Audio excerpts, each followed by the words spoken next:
Coming up on News 2, the St. Croix District 2014 primary election results have been certified. However, the latest on the final count in the St. Thomas St. John District.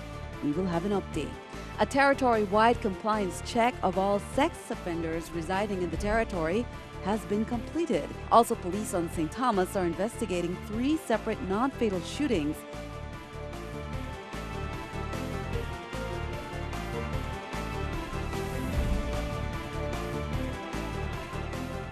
Hello, welcome, and thank you for joining us on this edition of News 2. I'm Sandra Gomansing. Topping our newscast tonight, election officials are at the center of complaints from community members because of the handling of the August 2nd primaries. With the deadline for certifying the primaries already passed, and with St. Croix already done with its certification, St. Thomas had to step up its efforts towards certifying the district results. News 2's April Knight has that story and the latest election tallies.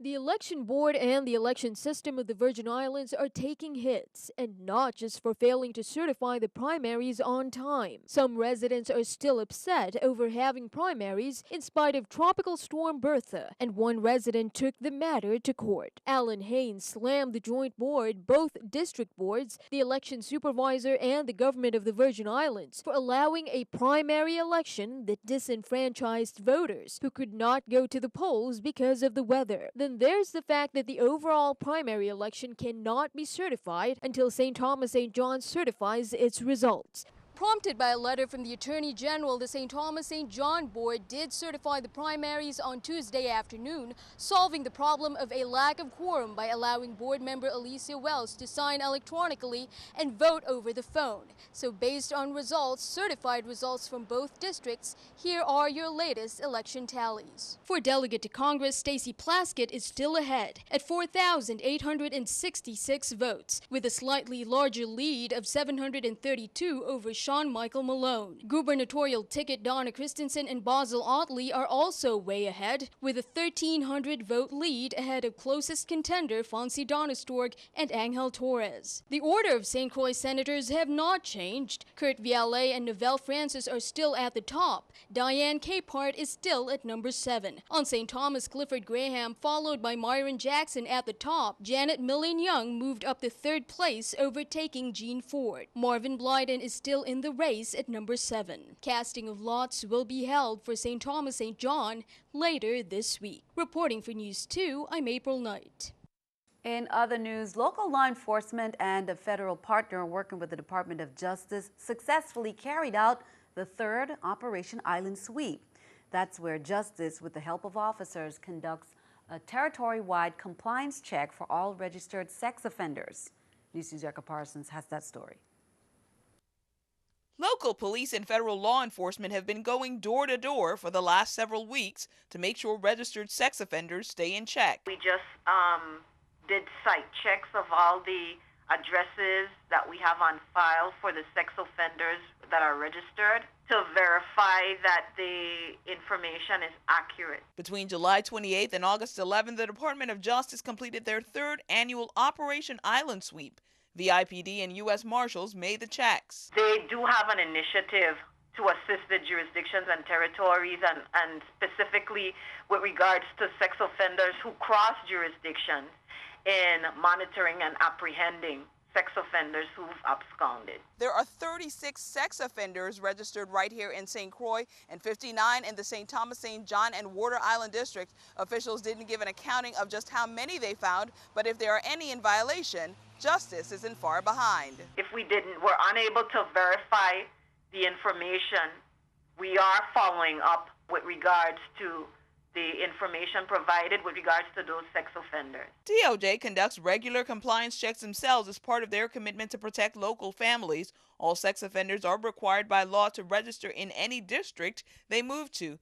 The most current information is listed online with the DOJ Sex Offender Registry. The registry works best where jurisdictions cooperate and share information so we can effectively monitor these individuals.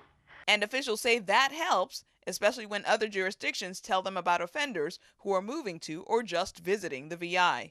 Erica Parsons, News 2.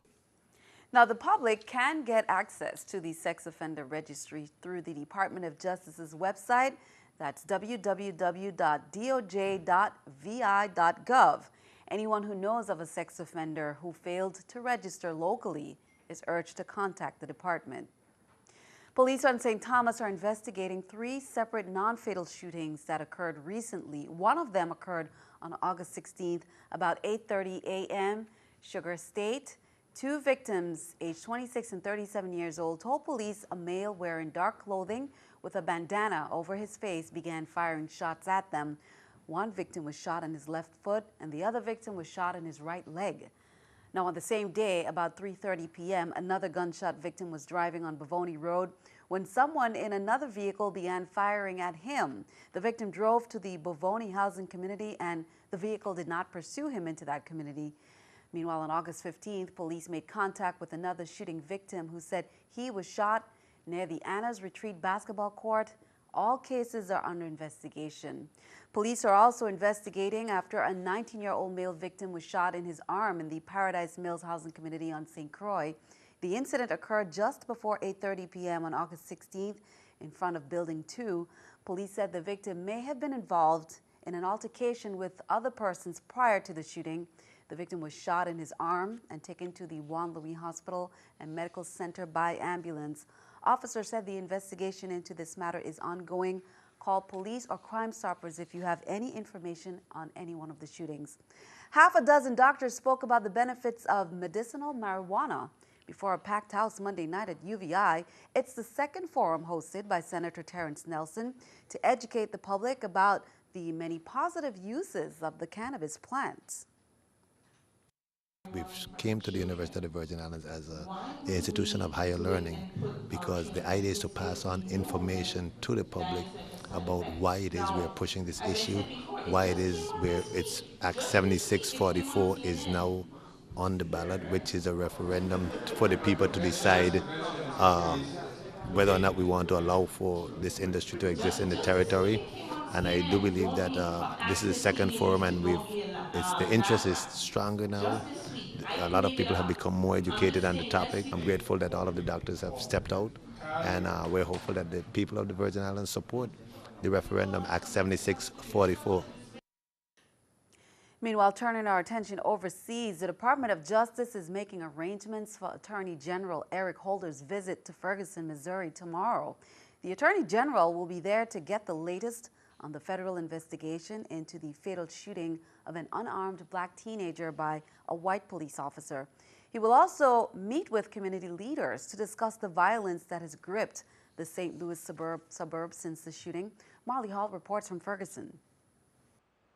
Demonstrators marched peacefully near the command center in Ferguson, Missouri.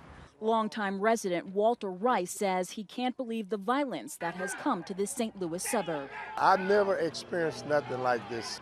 And I've seen unrest around the world, but I never thought it would be here in my hometown. The peaceful protest follows another night of unrest. Police say some in the crowd fired guns at officers, threw Molotov cocktails and batteries. Among those arrested are people from as far away as New York and California. The chaos first erupted 10 days ago when an unarmed teenager named Michael Brown was shot and killed by police officer Darren Wilson. This Facebook photo shows an Officer D. Wilson receiving an award earlier this year. Many of the stores along this stretch near the center of the unrest have boarded up windows. Most are open today, but owners say business is down about 70% since protests started. Sonny Dion put American flags on his looted store. I'm hoping to stay here. I've been here for 18 years. There's no reason that I wouldn't stay. You know, I love the community. Attorney General Eric Holder travels to Ferguson tomorrow to get an update on the federal investigation into Brown's death. And a grand jury could begin hearing evidence tomorrow to determine whether to bring charges against the officer. Marley Hall, CBS News, Ferguson, Missouri. And keeping our eye on the economy, more than 39,000 child safety seats are being recalled. The company, Recaro, says the seat can let a child's head move too far in a crash if not properly installed.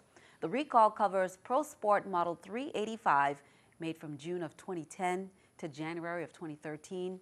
Recaro has not determined if the problem has caused any injuries. Here's a look at the New York Stock Exchange with our stock market watch. The Dow, Nasdaq, S&P all up. The Dow 80, Nasdaq 19, S&P 9. Coming up on News 2, our Summer Fun segment continues, plus some back-to-school news for teachers. The Anderson Teacher Grants are open to professionals in the VI public school systems.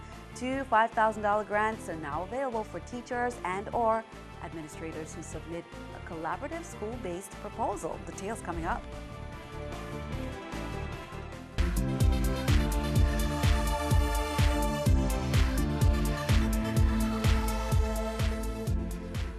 Well, Saturday, August 16th was recognized as National Rum Day. Rum was manufactured, distilled, and made long before any other spirits, according to history books. For that reason, we are taking a look at the very popular Cruzan Rum that is known worldwide. Now, Cruzan is a historic distillery on St. Croix. You can take a tour of the Cruzan Rum distillery. They will teach you all about the process from fermentation to removing any impurities to aging it properly. Cruzan Rum produces many different rums, including a single barrel estate, light 2-year and dark 2-year, tropical flavors that include banana, black cherry, citrus, coconut, guava, mango, pineapple, raspberry, and vanilla. The Nelthrop family has taken their time to perfect the process, named for people on St. Croix, Cruzans. The Nelthrop family has called St. Croix home for 8 generations. The participants of the 30th Annual Texas Society of the Virgin Islands Chili Cookoff on Brewers Beach, St. Thomas this past Sunday brought on the heat. The chili was judged in 3 categories: the Official Chili Appreciation Society International Competition, Locals Only, and Vegetarian. The winner will represent the VI in the International Cookoff in Texas. And here are some of the top winners there. Winners of the Texas Society of the Virgin Islands: first place, Trish Hardy. Second place, Lori Abbott's. Third, Warren Murphy. Vegetarian chili winners includes first place, Melissa Brown Potter. Second place, Corey Gross. Third place, Wolfgang Vincent. Large showmanship winners: first place, Magnificent 7, Sandcastle. Small showmanship winners, first place, Happy Chili, Nora Chapman.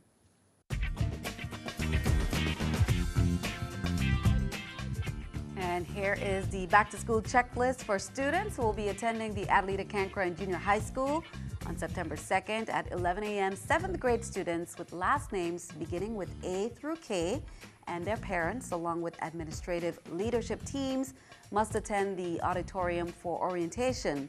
Also on September 2nd, 7th grade students with last names beginning with L to Z. On September 3rd at 8 a.m., 8th grade students with last names beginning with A through K. Then at 11 a.m., 8th grade students with last names beginning with L through Z. Students are also required to pay for his or her school insurance, $17, and school ID, $10 at orientation. Students must present a photocopy of their updated immunization record. Students must also attend orientation in school's full uniform. The Anderson Family Fund at the Community Foundation of the Virgin Islands has an exciting opportunity for teacher grants in the 2014 school year. The Anderson Teacher Grants are open to professionals in the VI public school systems. 2 $5,000 grants are now available for teachers and/or administrators who submit a collaborative school-based proposal that is inclusive and creative. Teachers, assistant teachers, and guidance counselors in the public school system of the Virgin Islands are also eligible to apply for the traditional Anderson Teacher Grants that range from $250 to $1,000. Applications for the grants are now available and must be submitted to CFVI no later than midnight Monday, September 29th. You can log on to CFVI or call them for more information. The Caribbean Genealogy Library on St. Thomas held a Jewish family workshop last Sunday. Rob Upton, volunteer librarian, spent about an hour and a half discussing with attendees about the great number of books and resources available at the library for research into Jewish families of the Caribbean. Upton presented books that referenced Jewish communities that still exist, that existed in past centuries in Brazil, Venezuela, Curacao, St. Eustatius, St. Kitts and Nevis, Santo Domingo, St. Thomas, and others. The collection of about 20 books will be on display at the library through next Saturday. Be sure to stick around. Your News 2 AccuWeather forecast is coming up next.